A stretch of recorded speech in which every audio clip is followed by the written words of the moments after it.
welcome along everyone for the second talk of the day.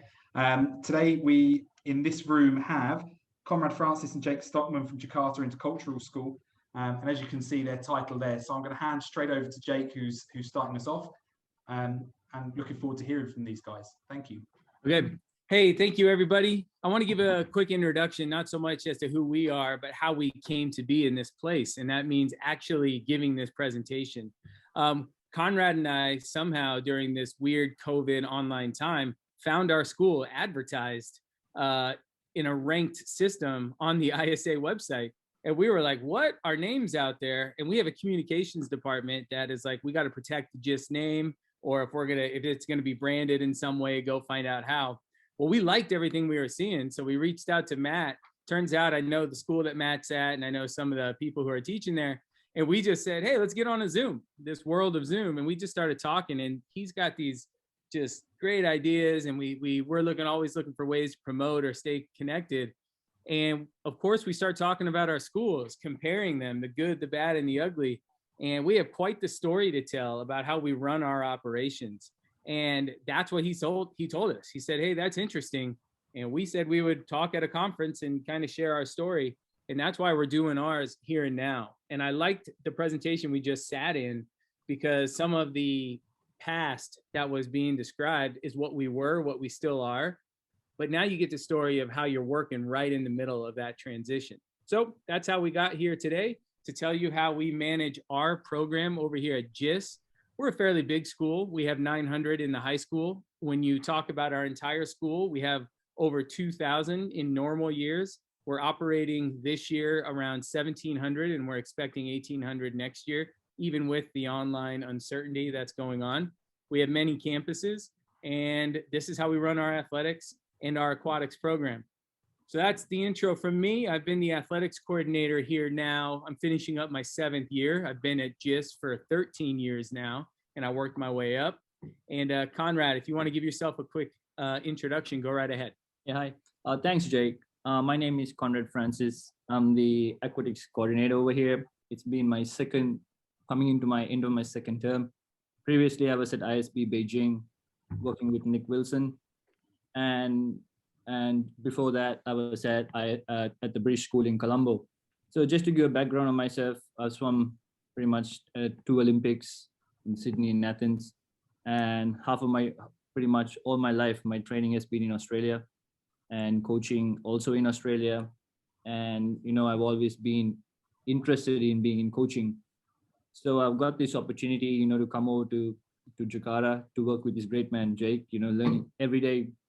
I learn something new of him. It just blows my mind, working in such a big school, coming from a smaller school from Beijing, coming over to Jakarta to GIST. It's a whole new game. And being an aquatics coordinator, it's totally new, being from a deputy coach and a head coach. So yeah, so I'm happy to be here, and I'm happy to share our story of our aquatic program. Over to you, Jake. Okay. There we go. So before we get started, we want to go over a few of these things so that you know the story and the journey that you're about to hear. First of all, our objective is to just give you insight onto how we run our aquatics program, and that you walk away from this presentation with maybe something you can use. But here's the funny part, or maybe something you should avoid, because that slides right into our disclaimer part. We are not perfect. We understand long-term and short-term planning. And there are some things that we put up with, some things that we do that we are like, we don't like that. We want to find a way to change, but it's just the nature of the beast that we're in right now. But also, we don't have the answers. Sometimes we're operating in this spiral going up and sometimes going down. And we're like, what do we do? How do we make this better? How do we get it in or get out of situations? We're not perfect. So we're hoping that this is a give and take, and we can learn through this conference and through our network better things. So we're trying to do that with you. Terminology, just so that we're clear, so you know what we're referring to. Our school-based competitive teams are the teams that we enter that are our GIST enrolled students into our affiliated conferences. And that is different than what we do with what we call our year-round community-based swim program. The year-round community-based swim program operates outside of our school seasons. And that means that we have people who are just learning to swim, and people who want to train to become better when they are representing themselves in a competitive environment. So that's what we mean by that. But the big thing about our year-round community-based swim program is it really operates like a sports club, a public sports club. We are a private international school, but not our community sports program or our Aqua Dragon swim program. So we actually are mixing it all up with people who aren't even our students. And that makes for an interesting dynamic at our school that we have to work through. And at the end, you know, we're just going to tell you a lot of information. Like we keep saying, we're going to tell you our story, and it's a long and winding road. So just pay attention, maybe jot down some notes and put those things in the chat, and we can answer those at the end when we have a slide, or we'll open it up like we just did where we can all talk together just openly. Okay, so our roles defined at GIST. Now I designed this slide in particular, and I designed it to look this way intentionally because I want to represent the respect I have for the aquatics coordinator as the athletics coordinator. And I put that as number one, because we are at the aquatics conference. This is his domain. He has autonomy, and I am there as the guide to attach him to the school to make sure that the things that he is doing, he does them well. So you see the list there, but I'm going to let Conrad kind of describe how he, from his perspective, what all of those bullet points mean for his job. Thanks, Jake. As you can see, you know, as the athletics coordinator position is new to me. And if you look at the job description, it's big. It's truly, truly big. And being here just for 2 years, and I'm still learning on the job. Each day, you know, something comes up new. There is more responsibilities, keeps adding on. And the good part is, you know, Jake has given me total control. You know, he's given me the leeway, you know, to make my judgments, to make my call.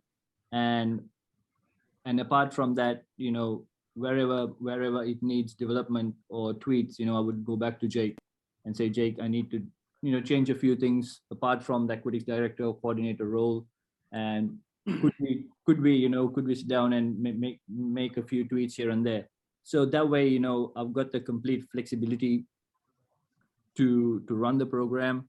And of course, you know, through the athletics coordinator, you know, you look at all these bullet points, and sometimes even it scares me. You know, there is no small or big role. You know, everything comes, you know, at a time. You know, it's not something that I plan for each day. Each day it's a new day, it's a new situation, and you know, I just keep adding it on to my role.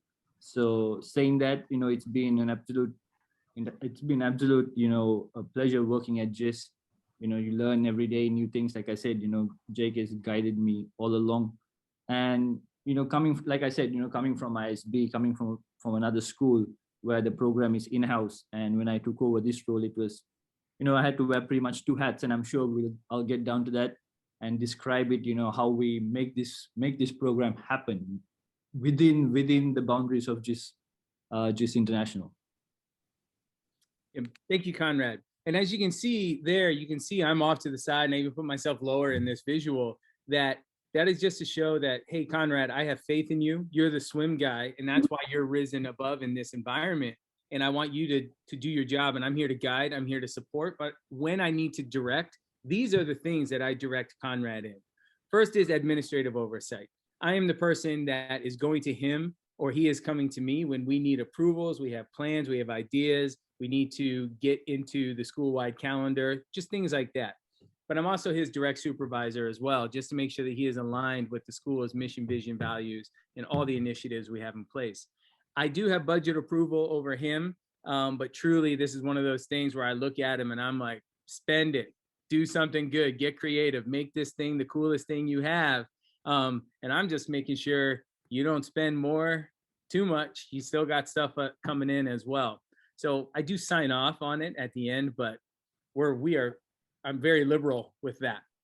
But then it comes to the CapEx spending and planning. The capital X is the big stuff at our school that goes beyond some sort of auditing term that I don't understand out of my business office, and they can't seem to explain too well. But what we have to do is if there's anything that's too big, too pricey, we actually have to put our proposals together. And that actually comes from Conrad. He comes to me and he says, this is what I'm thinking, this is what I want to do. And then I give approval if it moves forward. Now there's hiring and staff support. I don't sign the contract when it comes to who we hire as our lifeguards and our coaches. And I let Conrad go find the people that he wants. And I'm there to do the interview with him. But really, I'm following his guidance and I just give him autonomy and I just make sure that they are the quality, the standard of person, not so much swimmer or swim coach that we need. Now, this bullet, internal school-wide liaison, that is maybe the thing that I do most for Conrad. And that is because we are pushing our aquatics program to grow, grow, grow. And that means that sometimes you get to rewrite the rules. But I'm the one that throws out the lasso and I catch everything and I say, hey, right there and there, I can say no to what you're doing because it doesn't follow our rules, our school mission, all of those things. But I have this kind of philosophy that I work with, and I say to a lot of people here, I go, just because I say no doesn't mean that's the end. I'm going to keep listening to you every time you come back to me. And when I can't say no anymore, that means you're going to get what you're looking for. That means that you have gone around and you found a way to make it work. So we work in that regard, and I just keep him tied to the school, but also the image that the pool is this hole in the ground full of water somewhere else on our campus. And I just try to make sure that Conrad's always brought in and he's seen as an integral part of our athletics department, but the whole school as well. I do manage his growth and appraisal. That's a fancy way of saying evaluation. That's just part of my remit, my job. And then you can see the last bullet on each of our roles is parents. And I put parents if I have to. And this is one of those things that I don't know if too many administrators will say this out loud, but I certainly will. I think the people that work under me and who I work under, one of our jobs is to keep the trouble off their desk. And that's the one thing that I look at with Conrad. I'm like, these are your people. You got to take care of it. You have the rules. You know what's going on. But sometimes we have to get involved. And I make it clear that I'm not leaving them. I'm not hanging them out to dry. We're there to work together. And parents of swimmers are persistent, creative, energetic, and we have found great ways to work with them. Overall, they're good people. Okay, so that's our roles. That's how we work together while we manage this big business that we have. So this is the Aqua Dragons, and I'm going to let Conrad go ahead and do his best to explain what that means to our school. Thanks, Jake. If we look at the slide, we have put down 6 bullet points, and I'm not going to go through each one of them, but I'm going to give you an overall aspect, an overall view, how we run the club. And you will get to know by end of this slide or end of this presentation how big our challenge is to run 22 different programs at the same time. So if you look at the first point, the question that always raises up is pretty much is the statement that we use. So when anybody asks us, I'm a GIST student, and why do I have to pay? All right, or why do I need to pay? Isn't it supposed to be free? So we say this is an outside GIST curriculum. So it's pretty much outside school hours, and where the school is based in terms of identification as part of their student experience, and therefore we use these statements to explain our students so they get the picture. It's a bit more with a bit more clarity, and so that the parents do understand, about the different program that we run after the school. In terms of the second, end of the day, it's scheduling. Scheduling comes priority, and scheduling is pretty much that comes first and foremost to the athletics department, and that comes under Jake. So whatever that they require, we will support, and that way we treat our teams as part of the athletics department as a primary season thing. And the Aqua Dragons is like the community outside sport. So even though we run a program by ourselves as the Aqua Dragons program, if and when GIST schools need the pool for their own, for our own training, it's given first priority. There is no two words about it, and the Aqua Dragons will work around it. So that's how we base our programs almost all the time when it needs to be happened, especially during the high school and the middle school season. So schedules change, coaches will change here and there, and it's all about balancing the pool space end of the day. And Aqua Dragons is pretty much a all exclusive program for all abilities. And when I say that all abilities, some of you might think, it's just from A to Z, but actually we start from otters right up to platinum. So meaning from kindergarten right up to grade 12. And within that program, so we pretty much have starting off with otters, commodores, bronze, silver, gold, platinum, and swim fit, which we offer between 15 to 20 scheduling per group in total. So that's 15 to 20 scheduling that we manage on a daily basis, and depending on the number of students that enroll or per group. And once again, that's a big task, where you have GIS students and you have the non-GIS students as well. So each day, it fluctuates, and there are days where it's stagnant and we know the numbers, but then again, it's a challenge, right? It's all about a challenge, trying to balance it out and trying to run the best program possible for the students. And in terms of coaches, the coaches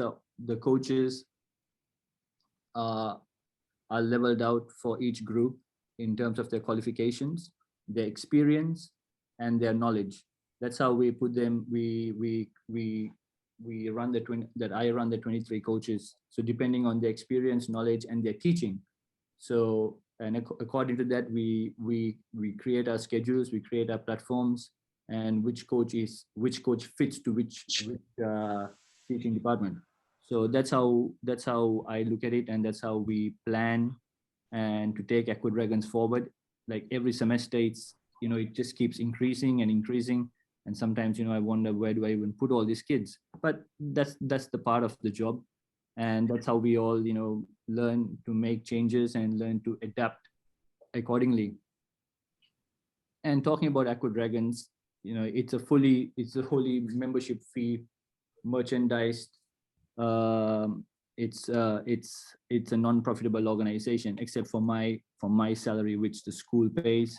And we solely depend on the membership drive, which keeps the club alive. And if I was to say, I could proudly say that the Aqua Dragons is one of the biggest clubs in Jakarta. Am I right, Jake? I would think it's one of the biggest clubs, and because it's a GIS and a non-GIS, it's open for community swimming. When you put the school name GIS, everybody wants to be part of GIS, right? So that's how it has been branded. That's how the way the school has been branded, and the club. And the club has a strong reputation of producing good swimmers from pretty much from learn to swim, age group, and national level. And so saying that each year, pre-COVID, we had almost 540 swimmers enrolled. And because of these unstable circumstances, the numbers have been dropped, and we are just running purely a GIS-based student-only program to keep it safe and the school safe. But pretty much daily, myself and my administration team, we have more than 30 to 40 emails that we receive from parents outside. When are you going to open up? When are you going to accept our kids? So it's a challenge. It's a challenge, but at the same time, you got to make the program safe. And like I said, I wear two hats, one in the morning, one in the evening, so which I switch roles. So and what is best for the school and what's best for the program. And like I said, we are an entity, and it's all supported by our parents, and we have some wonderful parents. When I need volunteers, it's just one email, and I have more than 20 parents who would be sitting outside and go, "Coach, we are ready to go. Let's go." So an absolute, it's a parent-driven club, a parent-driven how to share support. They're extremely supportive of the club. And of course, like every club, you have your good parents and you have the ones that always make the one or two noises, but there's nothing that I can't solve. End of the day, it's all about inclusiveness, making them feel wanted in the club. And yeah, so that's the best part of it. And it's a year-round program. So so how it works is, so we have our high school season and the middle school season. And at the same time, we run the entire GIS program, the Aqua Dragon program, sorry. So normally what we would do is during the high school season, we would change the schedules, between the 50 and the 20 schedules, depending on the pools and how we operate the pools. So pretty much, if I was to give it in a nutshell, we operate 3 pools in 2 different campuses. And so the campus that I am in Chill, we have 2 25-meter pools, which takes me about 15 minutes to walk up and down from one pool to the other. And the third pool is totally on a different location, which actually I travel by car to go there. It's about a 15-meter pool. So it's a big program. It's an absolute big program, especially balancing, GIS and non-GIS and what is best. But it's a treat. It's an absolute treat. It's an absolute challenge. It's an absolute challenge, to run both systems. And end of the day, it's been a success so far. It's been a success, and I'm looking forward to keep growing this club. Thank you, Conrad. So here's the history and the establishment of the Aqua Dragon. So you just heard from Conrad the current state of affairs and how we got it.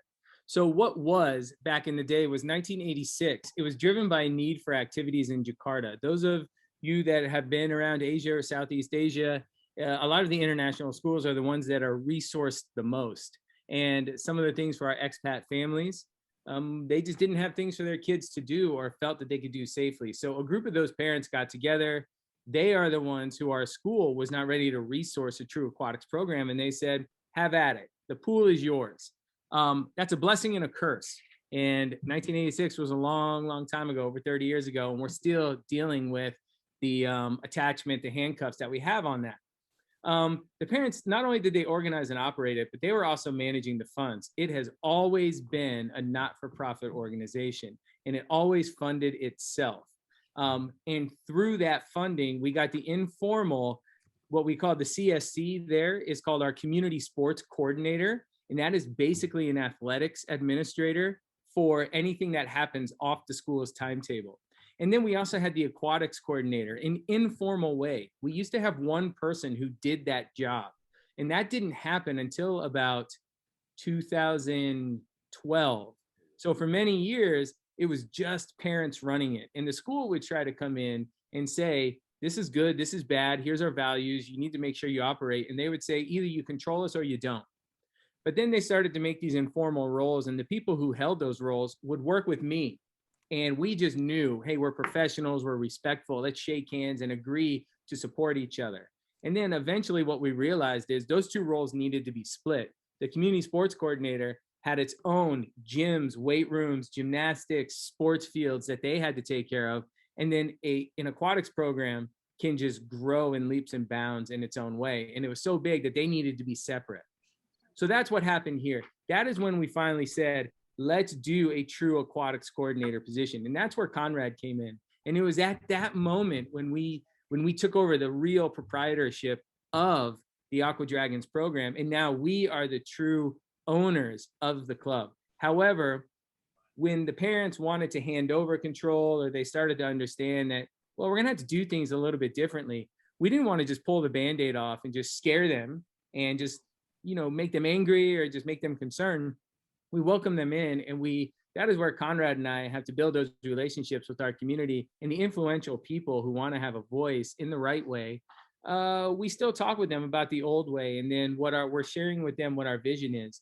But we always have to slide into conversations where the authority line is drawn. And the authority is always resting with the school now. We can officially say that because we can point to the chain of command, which is our aquatics coordinator, who points up to me, who then points up to the two heads of school, the deputy and the head of school that we have. So now we truly are the governors of that. There's one thing I want to clarify about being financed completely by our membership and merchandise sales, except for the aquatics coordinator's top person's position. The reason why we can create a school contract and have that position be funded by the school is because there is a curriculum tie-in. Another thing that Conrad has to do is he has to assist with the PE and swim curriculum, not only in the community-based program, but offer his services to our PE classes. Now that is a hurdle we have yet to jump perfectly. And that's because we're still establishing this transition of how are we taking over whole control and making everything happy without making waves too big. But that is the next step. And that's how we can say we created this true administrator's job with an expat hire who requires working papers in Indonesia, because he's on par. He's a coach and a teacher instructor at the same time. So what will be? It's that full independence from community sports that is our next move. Our community sports program, which offers baseball, soccer, volleyball, gymnastics, all those things. We try to do everything equitable across the board when it comes to tuition fees, paying the coaches, how much do we pay the external providers, how much do we charge them for the cost of rental fees and maintenance fees. We try to do that across community sports just the same. It's just easier that way when you're working with some local external providers. But the next move is that aquatics can operate outside of those boundaries, which means sky's the limit. You heard me say earlier when it came to budgets, it's like, let's blow this up. Let's do something. Let's grow it. And the way that you grow it is you get real innovative, and that requires tech. That might require more staff, but that is definitely just building off of fresh ideas. And the aquatics program here in Indonesia is one thing that I think we can capitalize on to make us truly competitive, or dig deep roots in our international conference, because there are some sports that we struggle more against to actually be competitive, and that's just simply with the resources that we have around us. So I'm down to the GIST versus the non-GIST debate. Now, when Conrad and I got together and we finalized this presentation, this is where I said, Conrad, we're not going to rehearse this part. This is the part where we actually get to show these people how you and I work together, because there's a lot of times where we don't agree with how we should move forward with the future of our Aqua Dragons program and how we run our aquatics program as a whole at GIST. I haven't asked Conrad for his vision in quite some time for this yet. I remember what our conversations were before. So now I give the floor to Conrad. You get to say whatever you want in front of all these people, and then they get to hear how I'm going to manage your thinking. Go, Conrad. Thanks, Jake. I think it was the first week when I joined school, and I looked at the pool. It was an awesome pool. Looked at the club. Looked at the school program, and I said, Jake, is there a swimming club in this? Where is the GIST club? He said, no, there is no GIST club. There is a GIST, a GIST program that runs through Varsity Middle School and a club that runs a year round. Okay, point taken. Second point, maybe four days after, parents meet me to speak with Jake. We need to change this culture, make it just full on GIST. And I just sat there, go, whoa, hang on a second. It's just been 5 days transition. But anyway, this debate has been going on for like 2 years now. And I said, Jake, it has, we need to concentrate on a GIST culture, GIST swim team, just purely GIST students, right? And he would always question me and go, what do you see what are the pros and the cons? So I would say, you got to build if you don't start, you would never start. So pretty much it's just build a stronger grassroots program. It builds stronger bonds, talent identification, following, systematic year-round programs, representing the school at all times, and team bonding and pride. Because those are the questions that I get from parents, and these are the questions I get from students. And I'm the middleman that I have to go back to Jake and go, Jake, we need to change this culture, right? Nope, it ain't going to happen right now. It ain't going to happen right now. And then with his good grace, I would say, we need to go speak to the head of school.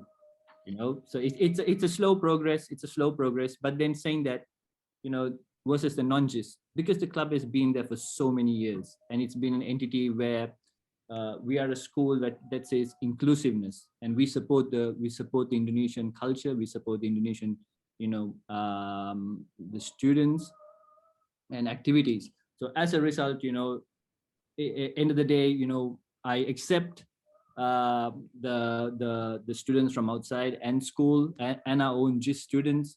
And for me, end of the day, it is, I grasp, I can explain it, which also shows I can control it. But I have an opinion of it, which may or may not agree with what the school asked me to do, but I am professional enough, to put that aside and to do a good job for the school and for the school program. And hopefully by next year, we might have about 600 students, and I would be still debating this question with Jake. Over to you, Jake. All right. As your direct line supervisor and the person who's in charge of your growth and appraisal, I'm going to give you a passing mark on that one, because that is the best response you have given me yet. You're actually using some of the key phrases and buzzwords. Man, Conrad, kudos to you. You're getting on board.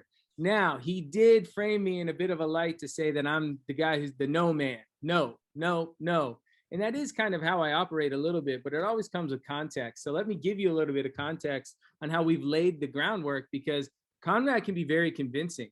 He is sharing with me knowledge that I never have known before on what a school-only year-round competitive program could look like, and I love it.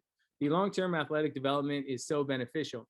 So what we have done is, when we brought in Conrad, we also made a whole GIST athletics program change, which is, I was just high school. We had a middle school part-time athletics coordinator. And then what we did is they moved me to a bit of a school-wide position, which meant I could absorb overseeing the community sports and our Aqua Dragons program as well. And then we brought in the middle school athletics coordinator too, and made that an assistant's job.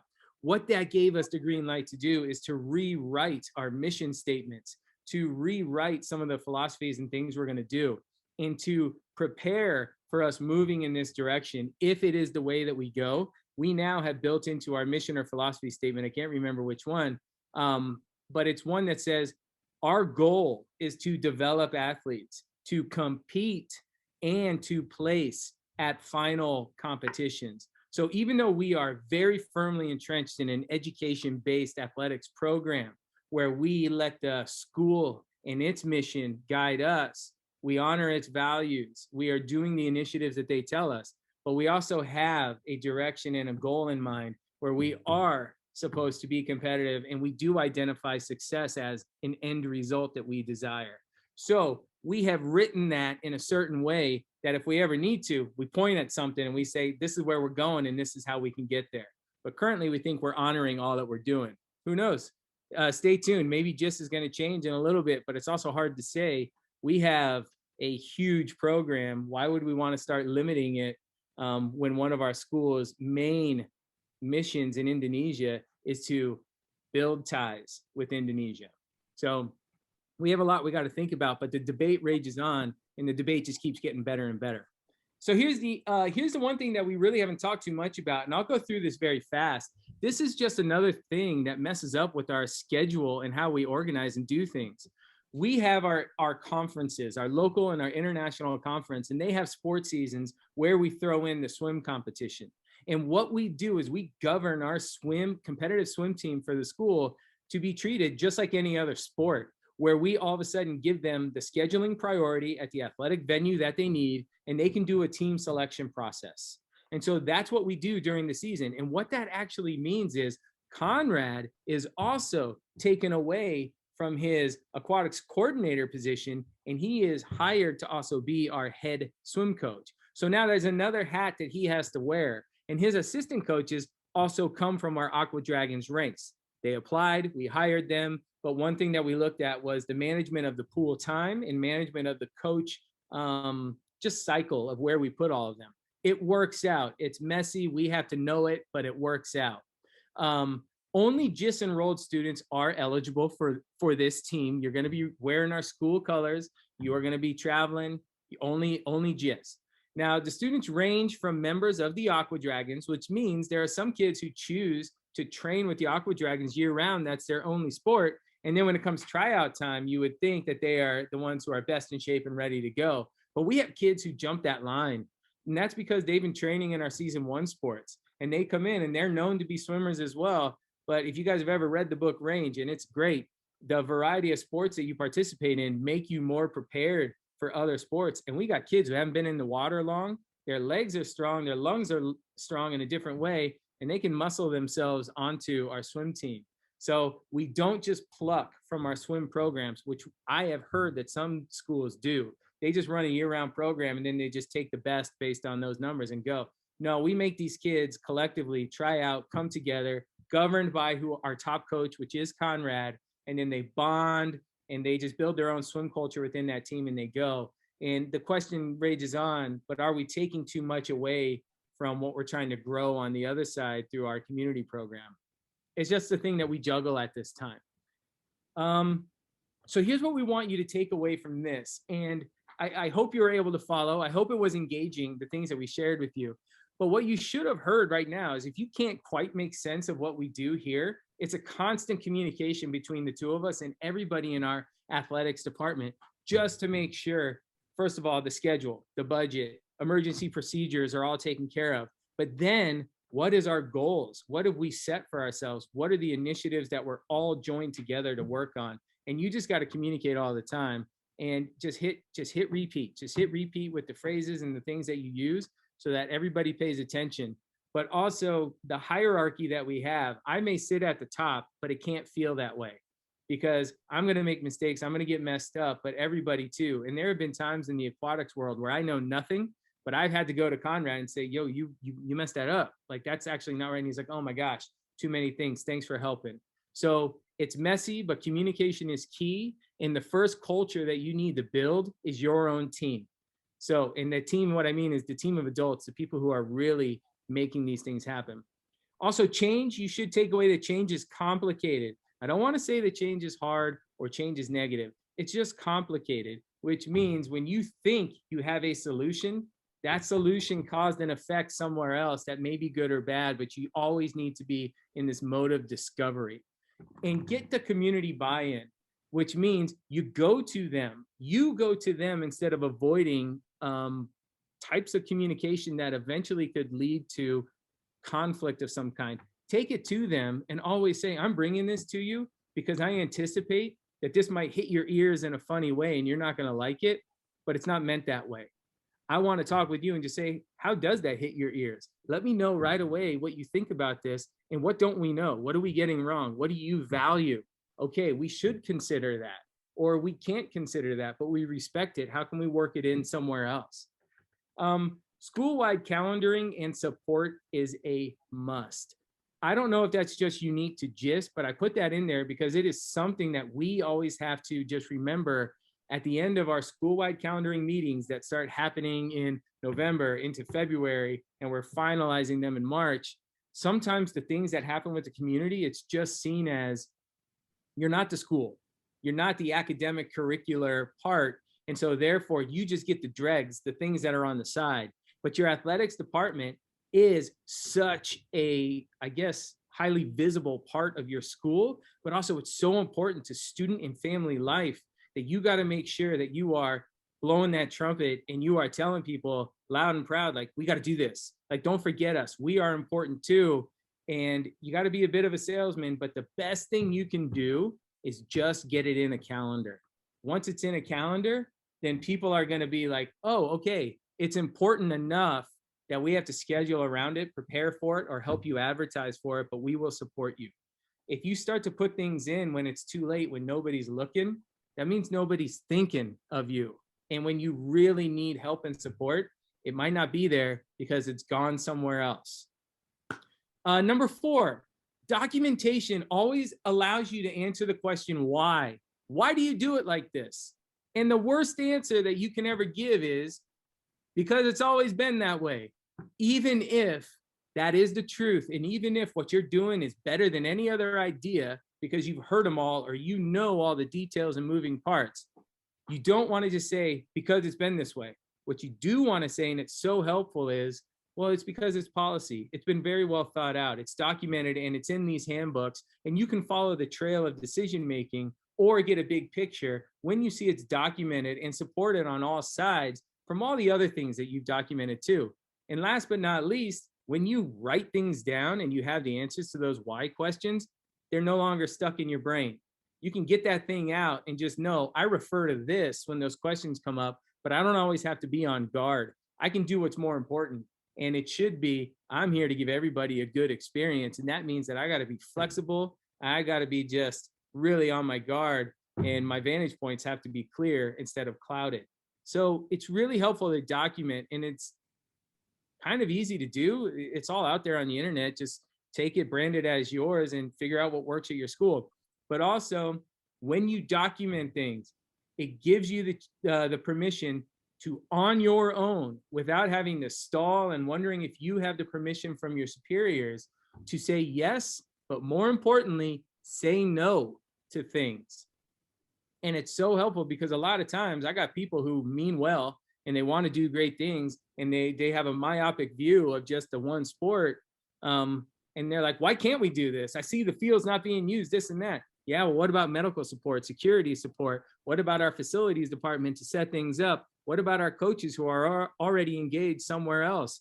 We aren't going to just put, without your child safeguarding, we aren't going to put you and parents in charge of all of these things. But if you have that entire documentation ready, you're like, because of this is what we do. When you ask us what we're doing, this is what we're doing. We're making sure that we run things okay. So our GIS Athletics handbook is linked here. Our GIS Aquatics and Aqua Dragons handbook is linked here as well. And we would love your feedback on it. We recently made our athletics department, and so we wrote these things. We think they're pretty good, but also we understand that they're unique to just us and unique to our own experiences, which are not as big as this collective group. If they can help you in any way, take it, plagiarize it, use it, whatever. But if you have something in your handbooks that are good and you're like, hey, Jake, hey, Conrad, we had a messy situation and this is going to help you answer the why, the yes, or the no, maybe you should drop this in there. But really, we took this from what existed at GIS, and then we just started looking, researching, and we found what was good at other schools and what's posted. And we just made our own. We said that applies. We like it. Let's do it. Let's get rid of this. Nobody's asking. And that's how we came up with them. But these are the things that guide how we represent ourselves. That's it. I hope you enjoyed the journey. I'm going to stop sharing my screen. If there's any questions or comments, like, we would love to hear it, and we'll try to answer as best we can. You can do it in the chat group. You can do whatever. You can always contact us later as well.